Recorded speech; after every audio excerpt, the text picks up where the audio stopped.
मी doctor Atul Garg, government Bangur college Didwana. Dear students, हम त्रिविम निर्देशांक ज्यामिति में गोला पढ़ रहे थे, स्फीयर, और उसमें गोले के समीकरण अपन ने पढ़े थे।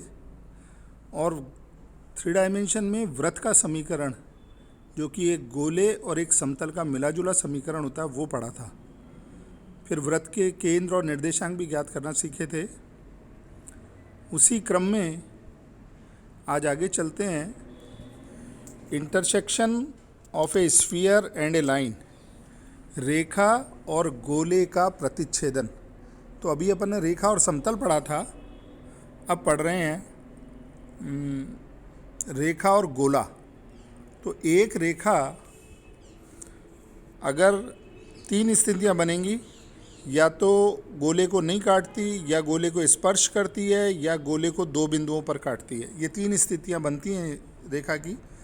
तो इसमें एक गोले और एक रेखा का प्रतिच्छेदन मैक्सिमम 2 बिंदु पर होता है, तो उन दोनों बिंदुओं के निर्देशांक वगैरह निकालेंगे। और अगर ये दोनों बिंदु संपाती हैं तो रेखा स्पर्श करेगी, और अगर बिंदु काल्पनिक है तो रेखा नहीं काटेगी। तो इसमें मान लीजिए हमें एक गोले का समीकरण दे रखा है, x² + y² + z² + 2ux + 2vy + 2wz + d = 0। ये गोले का समीकरण दे रखा है। नंबर 1 दे दिया, इसे अपन ने लिख दिया। और दूसरा एक रेखा का समीकरण दे रखा है, x - α/l = y - β/m = z - γ/n बराबर, मान लिया इसको अपनी तरफ से r है। तो ये नंबर 2। इस रेखा के दिक् अनुपात अपने को या दिक् कोजाएं पता है, l, m, n है। और ये रेखा किसी बिंदु अल्फा, बीटा, गामा से गुजर रही है। वो बिंदु रेखा के ऊपर ही कहीं है। अब इस रेखा पर कहीं भी किसी चर बिंदु के निर्देशांक अगर अपने को मानने हैं, तो समीकरण नंबर 2 जो लिख रखी है, उसमें पहले और अंतिम बराबर जो r है, अंतिम खंड, इन दोनों से x का मान निकालें। ऐसे द्वितीय और अंतिम खंड से y का मान निकालें, और तृतीय अंतिम खंड से z का मान निकालें। तो वो एक चर बिंदु आ जाता है, गोले पर कहीं भी स्थित हो सकता है। तो इसलिए गोले पर, रेखा पर कहीं भी बिंदु मान लिया, अल्फा + LR, बीटा + MR और गामा + NR, रेखा पर कहीं कोई बिंदु है, कहीं भी लिया जा सकता है। R पे डिपेंड करती है इसकी स्थिति। मान लिया ये बिंदु P है, तो P है तो गोले की समीकरण को भी संतुष्ट करना चाहिए, क्योंकि P बिंदु गोले पर भी है। तो गोले की समीकरण को संतुष्ट करा दिया। तो x² की जगह हो गया अल्फा + LR का होल स्क्वायर, इसी तरह से बीटा + MR का होल स्क्वायर + गामा + NR का whole square, 2u alpha + LR, 2v beta + MR, 2w gamma + NR + d = 0। तो गोले की समीकरण में x, y, z का मान ये चर बिंदु रख दिया। अब ये R में द्विघाती समीकरण बनेगी। तो पहले r² के पद लिख देते हैं। तो पहली में तो l² r² आएगा, दूसरे पद में m² r² आएगा, और तीसरे में n² r² आएगा। तो r² तो अपन ने कॉमन ले लिया, और ब्रैकेट में बचा l² + m² + n² + 2r। तो 2r अगर देखें तो पहले वाले ब्रैकेट में इसमें बन रहा है 2α LR, तो 2r तो ले लिया, LR में से r अपन ने ले लिया, तो अल्फा l बचा, और ये यहाँ पर 2u LR यहाँ पर भी है। तो जब अपन ने 2r कॉमन ले लिया तो ul बचा। तो l दोनों में से कॉमन लेके लिख दिया अपन ने, l कॉमन लेते ये लिख दिया l alpha + u, m beta + v + n gamma + w। तो ये 2r के गुणांक आ गए सारे। फिर जिनमें r नहीं है वो पद सारे लिख दिए। तो अल्फा² + बीटा² + गामा² + 2u alpha + 2v beta + 2w gamma + d = 0, शेष पद बचे। तो ये R में द्विघाती समीकरण बनेगी हमेशा ही। तो ये R के 2 मान देगी। मान लिया R1 और R2। तो R बराबर R1 बिंदु रखने पर, चर बिंदु जो अपन ने माना था उसमें R बराबर R1 रखते हैं इसमें। तो R बराबर R1 रखने से ये मान आ गया P बिंदु, और R बराबर R2 रखने से मान आ गया Q बिंदु। तो P और Q बिंदु के निर्देशांक इस तरह से अपन निकाल लेते हैं, प्रतिच्छेदी बिंदुओं के निर्देशांक। इसको अपन क्वेश्चन अगर इस तरह से आता है तो कर लेंगे। अब आता है बिंदु की शक्ति, पावर ऑफ ए पॉइंट। बिंदु की शक्ति निकालने के लिए मान लीजिए किसी बिंदु से कोई भी एक लाइन गोले को काटती हुई खींची गई। मान लीजिए रेखा पर कोई बिंदु ए था जिससे अपन ने गोले पर रेखा खींची, वो गोले को दो बिंदुओं पर काट रही है, ए पी और क्यू पर। तो ए बिंदु से खींची गई रेखा गोले को पी और क्यू बिंदु पर काटे। इसको यूँ समझ लें, पिछले चित्र में बताऊं कि मान लीजिए कोई बिंदु ए यहाँ पर है, गोले के ऊपर ए, ये रेखा पर कोई बिंदु है ए। अब ये रेखा अपन ने खींची तो ये रेखा दो बिंदुओं पर काट रही है गोले को पी और क्यू। तो ए पी इंटू ए क्यू का मान बिंदु की शक्ति, ए की शक्ति कहलाता है, A P into A Q. तो ये जो A P into A Q है known as the power of point A बिंदु की शक्ति कहलाती है। और ये हमेशा कांस्टेंट मान आता है, अचर होता है A P into A Q, तो वो कांस्टेंट रहेगा, इसीलिए ये बिंदु की शक्ति कहलाती है। अब आते हैं स्पर्श रेखा व स्पर्श समतल किसी गोले पर। तो tangent line and tangent plane. तो सबसे पहले तो टेंजेंट लाइन पढ़ते हैं कि स्पर्श रेखा किसे कहते हैं। तो जैसा अभी अपन ने पढ़ा था कि कोई रेखा अगर गोले को दो संपाती बिंदुओं पर काटे तो वो रेखा स्पर्श रेखा कहलाती है। तो a line which intersect sphere at two coincident point, संपाती बिंदुओं पर काट रही है तो वो स्पर्श रेखा होगी। और टेंजेंट प्लेन क्या होगा, स्पर्श समतल क्या होगा, स्पर्श रेखा का रेखातल जिसमें वो रेखा पूरी विद्यमान रहती है, जिस बिंदु पर स्पर्श कर रही थी उसी बिंदु पर स्पर्श करती रहती है, तो ये समतल कहलाता है, स्पर्श समतल। अब बात आती है स्पर्श समतल का समीकरण निकालना। इस पे क्वेश्चंस काफ़ी हैं। स्पर्श समतल का समीकरण अपने को अक्सर निकालना भी पड़ेगा कि किसी गोले के स्पर्श समतल का समीकरण लिखिए, दिए गए बिंदु पर लिखिए, तो वो अपन इसमें ज्ञात करते हैं। मान लीजिए एक गोला दे रखा है u square plus v square plus डब्ल्यू square plus 2u v plus 2ux plus 2vy plus 2wz plus d is equal to 0।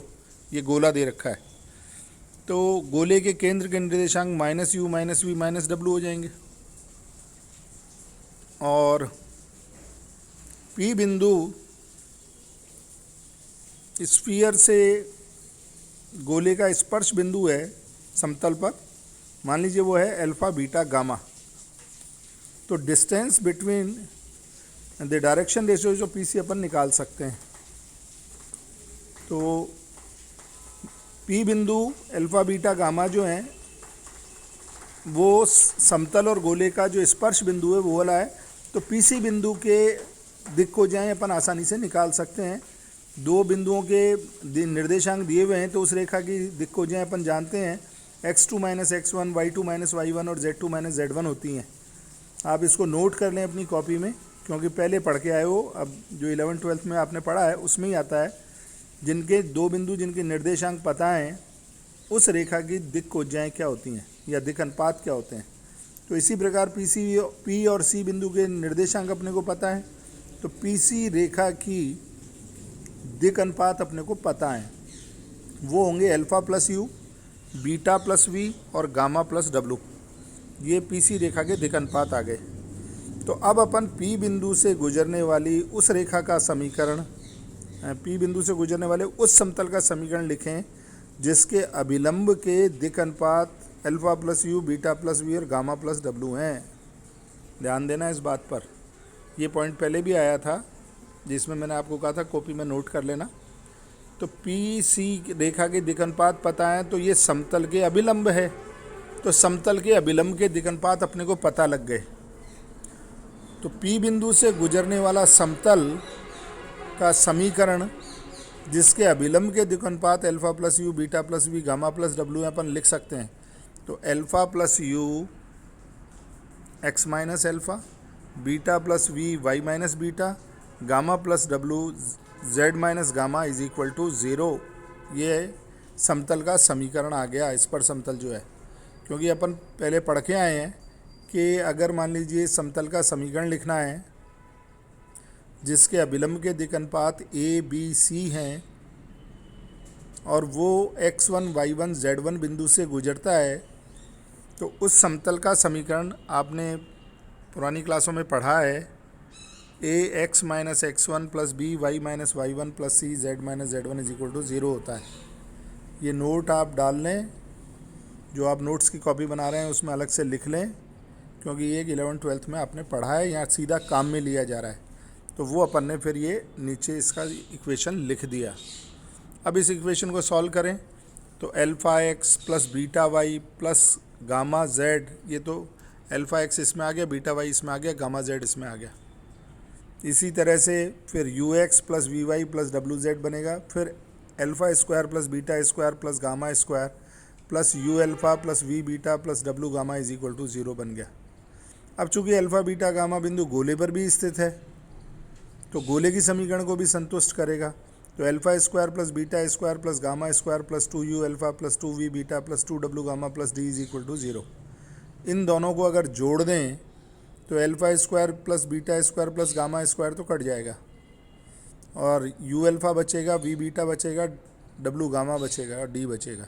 तो इसको ठीक तरह से लिख दें तो alpha x plus beta y plus gamma Z plus U x plus we y plus डब्ल्यू Z plus u alpha plus v beta plus डब्ल्यू gamma plus D is equal to zero. इसको ठीक तरह से लिख लें, alpha x plus beta y plus gamma Z plus U x plus alpha V y plus beta plus डब्ल्यू Z plus gamma plus D is equal to zero. यही है स्पर्श समतल का समीकरण बिंदु अल्फ़ा बीटा गामा पर। तो इस तरह से अपन ने स्पर्श समतल का समीकरण लिखा है। आगे जब क्वेश्चंस आएंगे उसमें एक बात और इसमें डिस्कस करेंगे, क्योंकि मान लीजिए गोले का समीकरण दे रखा है x square plus y square plus z square plus 2ux plus 2vy plus 2wz plus d is equal to zero. इसके अल्फ़ा बीटा गामा बिंदु पर इस पर समतल लिखना है तो अपन एक्स स्क्वायर को x गुणा x लिख सकते हैं गोले के समीकरण में, वाई स्क्वायर को y गुणा y लिख सकते हैं, ध्यान देना इस बात पर, और z स्क्वायर को z गुणा z लिख सकते हैं। 2ux है, इसको u एक ब्रैकेट में फिर x प्लस x1, इसी प्रकार 2vy है तो 2y प्लस y1, 2v लिख के y प्लस y1 कर लिया, प्लस इसी प्रकार w लिख के z प्लस z1 कर लिया इज इक्वल टू ज़ीरो। अब एक x1 y1 z1 की जगह अपन अल्फ़ा बीटा गामा रख दें तो ये स्पर्श समतल का समीकरण आ जाता है। ये वाला इस स्पर्श समतल का ये समीकरण बन जाता है। जो मैंने कहा है उसको दोबारा ढंग से नोट कर लो आप, और डायरेक्ट स्पर्श समतल का समीकरण अपन लिखेंगे गोले के दिए गए किसी बिंदु पर। एक क्वेश्चन करते हैं, find the equation of the sphere described on the line joining the point this and this as diameter.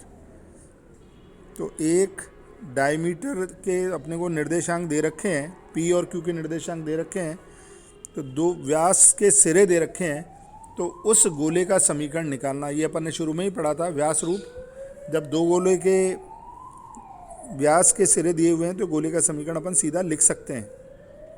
Also find the area of the circle in which this sphere is cut by the plane this.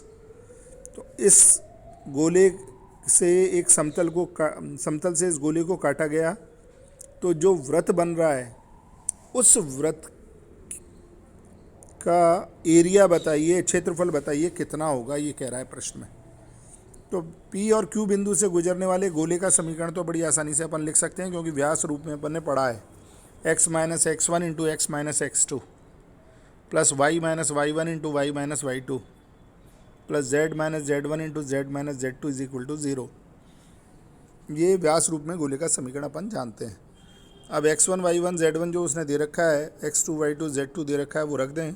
तो x minus 2 x plus 2, y plus 1 y minus 2, क्योंकि बिंदु ये दे रखे हैं 2 minus 1 4 और minus 2 2 minus 2, और z minus 4 z plus 2 is equal to zero. इसको हल कर लिया तो आ गया x square plus y square plus z square minus y minus 2z minus 14 is equal to zero. इस गोले का केंद्र अपन बड़ी आसानी से लिख सकते हैं, x के गुणांक का आधा माइनस चिन्ह के साथ, y के गुणांक का आधा माइनस चिन्ह के साथ, z के गुणांक का आधा माइनस चिन्ह के साथ। गोले की त्रिज्या भी अपन आसानी से लिख सकते हैं, u square plus v square plus डब्ल्यू स्क्वायर, तो जो सी में निर्देशांक है उन दोनों के स्क्वायर, तीनों के स्क्वायर करके जोड़ दें। माइनस डी, तो माइनस माइनस 14 तो प्लस 14 हो गया, ये आ गया √61/4। ये गोले की त्रिज्या आ गई। अपने को वृत्त की त्रिज्या निकालनी है, क्योंकि वृत्त का क्षेत्रफल होता है पाई आर स्क्वायर, तो पाई तो है ही, आर स्क्वायर जो आता है वो त्रिज्या वृत्त की निकालनी पड़ेगी। तो गोले के केंद्र से समतल पर डाले गए लंब की लंबाई और निकाल लें, ये त्रिज्या अपन ने निकाल ली गोले की, तो ये वृत्त की त्रिज्या आ जाएगी।